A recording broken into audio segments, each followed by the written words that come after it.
નમસ્કાર મારા વાલા ખેડૂત ભાઈઓ, જય દ્વારકાધીશ પશુપાલક મિત્રોને જય ઠાકરના નારા સાથે આજનો વ્લોગ આપણે સ્ટાર્ટ કરી દઈએ છીએ. આજના વ્લોગની અંદર કંઈક હમણાં ઘટના દીધી નથી આવ્યા ત્યાં ભંભો ભરાઈ ગયો. તો મિત્રો આપણે આજના વ્લોગની અંદર ધાણા વાવી દીધા છે. તમે જોવો છો પરિસ્થિતિ કેવી બેકાબૂડી બની ગઈ છે. આ 7 વીઘાની માલિકોરા રોકડા 3 દીથી પાણી વારી. આપણે આ એટલું બધું આ ધાણા એ પાણી પીધું એનું કારણ શું ખબર? આ કારણના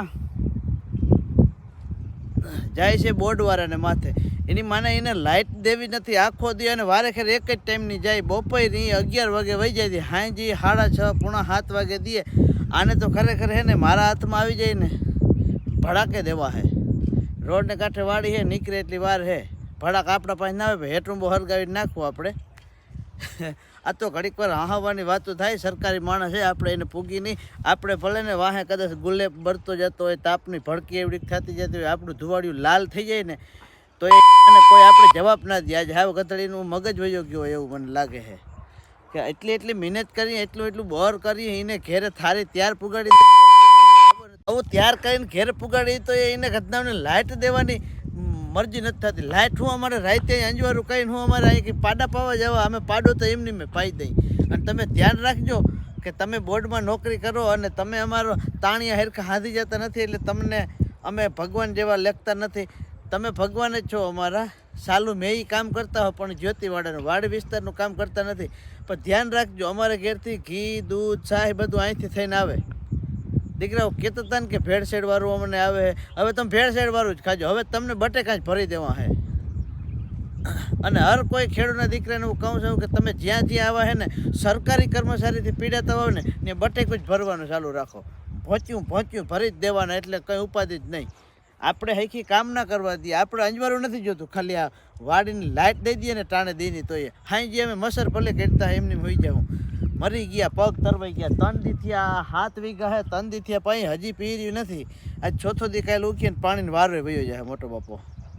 અને આમાં હે ને ખરેખર તો ગરમ થઈને એમ થાય કંઈક લઈ લઉં આ ઘણી, પણ હવે કંઈ આપણે પુગાણ થાય નહીં. શું છે કે મોર 7 ધોરણ ભણર રહ્યા ને એટલે.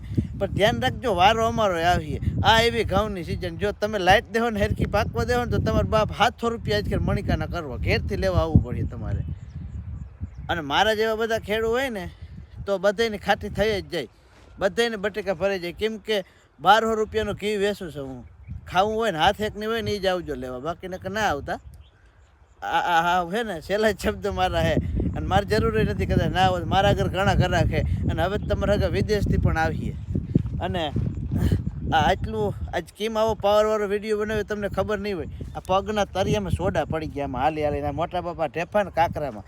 આ ખરેખર દેશની સરહદ ઉપર જવાનને અને ખેતી કરતા ખેડૂતને એવોર્ડ દઈ દઈને જ પતાવી દીધા. વખાણ જ કર્યા રહે કે એક એવોર્ડ મારી દે અહીંયા એ કહે શહીદ થઈ ગયા, ને ખેડૂતને કહે કે એ શહીદ થઈ ગયા.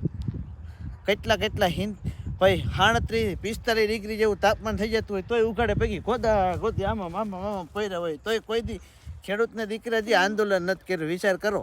આ વિડીયો તમને હે ને કેવો લાગે ને કોમેન્ટમાં નાખજો. કંઈ નહીં, મને ખબર છે કે બધાને ગમીએ. ખેડૂત દીકરો હોય ને જે મહેનત કરતો વર્ગ હોય ને એને બધાને. અને ખાસ કરીને કહું છું કે ખરેખર તમે સસ્તું કંઈ વેચતા જ નહીં. બરાબર?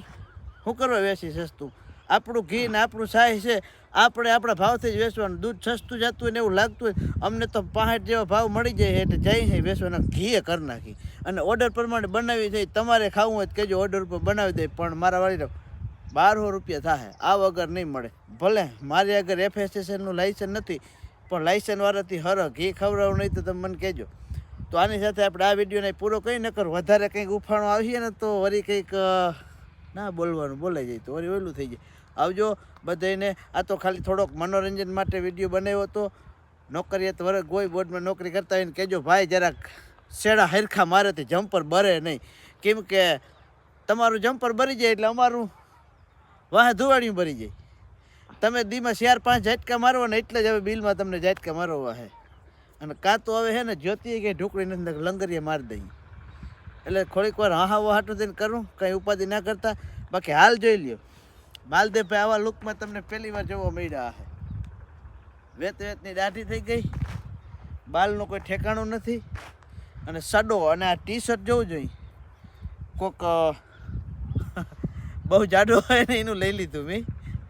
પણ આમાં શું છે કે પાણી વારવામાં એવું જ હાલતું હોય, આમાં ગારા વારાને ભરાતા હોય હાલતું હોય. આની સાથે આ વિડીયોને સમાપ્ત કરી કાલે ફરી મળીશું નવા વિડીયો સાથે. અને આ થોડીક શું છે કે અંતરની આત્મામાંથી વરાળ નીકળે પણ હું હાંસીમાં લેતો જાઉં તો કોઈ માથે ના લેતા, દાંત કાઢી નાખજો અને હરખા આકડિયા મારજો એટલે કંઈ ઘડીકમાં જાય નહીં લાઈટ. મારો ફોન આવી ગયો, આવજો. જય દ્વારકાધીશ.